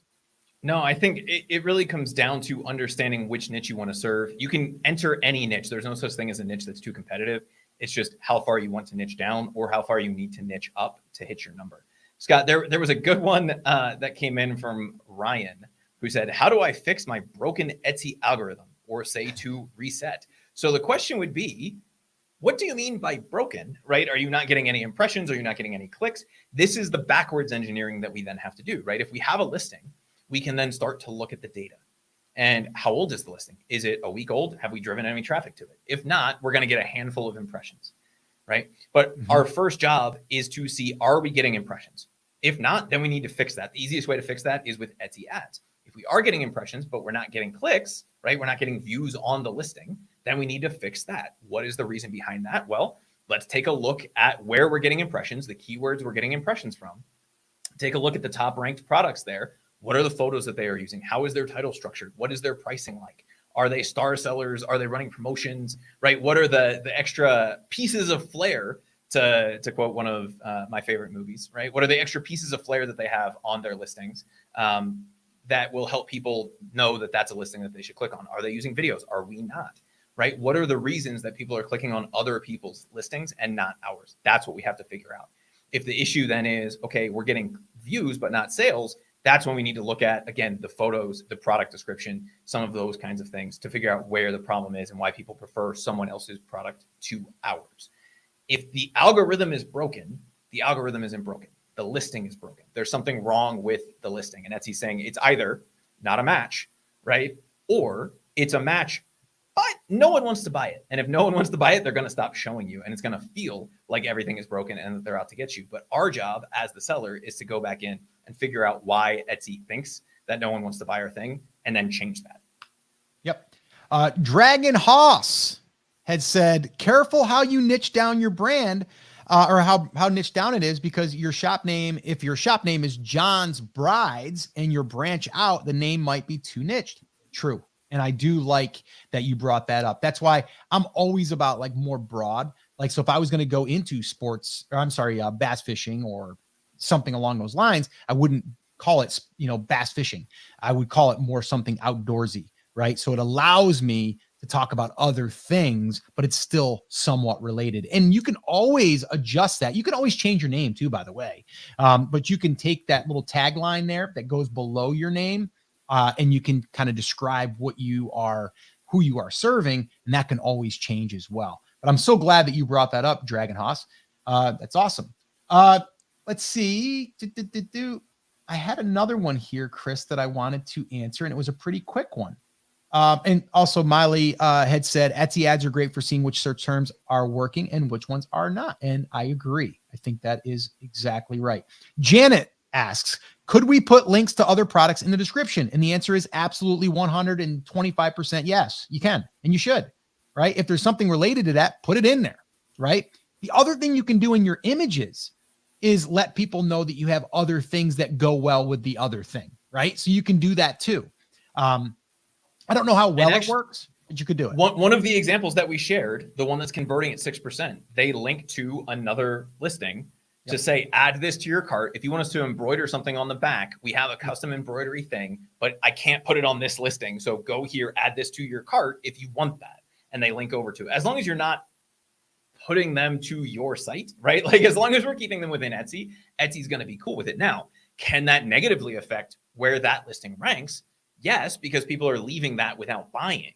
But the question is, in the case of like that hat, right? They're adding both things to the cart. They want the hat and they want the embroidery. So that it doesn't really affect it. But if you're saying, hey, go over here, if this is what you want, go to this totally different listing, it will theoretically impact the first listing because you're losing people on the conversion rate. Now, the question then becomes, how many of those people are there? And does Etsy really care because they're still buying from you, right? All of those kinds of things. But just keep that in the back of your head. If you're linking from one listing to another, you can potentially affect that first listing because they're not giving Etsy the behavior that they want to see when they drive traffic to that listing. They're saying, hey, this is actually the solution to my problem. So maybe you should show that one next time instead. Yeah. And Janet had said they are complementary products, themed. Perfect. And let's see here. Oh, and Dragon Hoss comes back in and says, true, you can change it, but rebranding isn't a fun task if you got all your domains and social setups. Yes. Okay. So I do want to just kind of speak to this. We're talking just on the Etsy side. If you're going outside of Etsy, that's when we really need to make sure, like, is this the name that we're going to stick with? Is this the right thing? 100%. Once you create your own website, once you start maybe doing some social media, some blog content, like any of that stuff, YouTube channel, like whatever, yes, you are going to have to make sure that you are happy with that. And I would not want to change it at that point. So you're 100% right. So thanks for bringing that up as well. All right, Chris, we have any quick little questions we want to answer here that we can get to before we officially sign off here? Christine said, what was the title of the YouTube training you did on Etsy ads? So if you go to the just search bar on YouTube, type in brand creators, go to the channel, just click on the lives. It's right there, but it was called something like making Etsy ads work in 2023, something like that. It was 3 or 4 lives ago at this point. It's titled How to Make Etsy Ads Work in 2023. Are they worth it? And yes, it's in the live tab. So if you go there or just search for it there and you'll find it. And Chris and I did a full deep dive there. It's a full live training on that as well. Somebody had asked, can you link multiple Etsy accounts to one Etsy app? I believe you can only be logged into one account at a time because each Etsy shop, even if it has the same tax identification, right? Yep. So Etsy knows that you're linked on the back end, needs to be tied to different login credentials. Makes sense, right? So you'd have to log out and log in. If anybody has a workaround for that, let me know, but I haven't seen anybody that's been able to do that successfully. And the question would be, right, what's the easier way of doing that? And it would be having, one browser that you use for one shop and one that you use for the other, rather than even using the app. But if there's something you wanted to manage mobily, like replying to customer messages or something like that, you would have to log out and back in. But they also let you log in with Google. So if you use a Gmail address or whatever, and you're already logged in on your phone, it's as simple as just clicking the login with your other account button, and it takes all of 10 seconds to switch between shops. Awesome. All right, guys, that is going to officially wrap up this training, but I did want to say this right here. Okay. This tool, yes, we are an affiliate for them because we believe in them. We use them every single day. Cody has been amazing to myself and Chris, and really allowing us to serve the Everbee audience, whether it's on Facebook, whether it's on YouTube now, on the channel. So I want to thank Cody and everyone on the team for allowing us to do this, and everyone in the community for really just allowing us to help you and serve you in one way or another. And what we want to do is extend this offer to anyone that is serious about their Etsy business, wants to get this data, wants to be able to use it to better leverage your own listings and really be able to see what's working. So this where it speeds up that process and also eliminates you wasting time. So this here is a special Everbee bonus that we are putting together. You'll get the 4 months free. So you'll save $120 by signing up for the annual plan. And you'll also get our 90-minute niche validation workshop, which also talks about finding demand, really analyzing demand and understanding how it works for products and for a niche. So we're going to give that as a free bonus when you do go through our link at brandcreators.com/90. All right. So guys, that is it. That is going to wrap it up. I want to thank you guys so much for hanging out with us. We really enjoyed hanging out with you, and we will most likely be back. Let us know in the comments. Should we come back here on the Everbee channel? You guys want us to come back? Let us know. And the Everbee team will be watching as well. So let us know if you want us to come back and do another training for you in the near future. All right, guys. So take care, take action. And I'll talk to you soon. Bye, guys.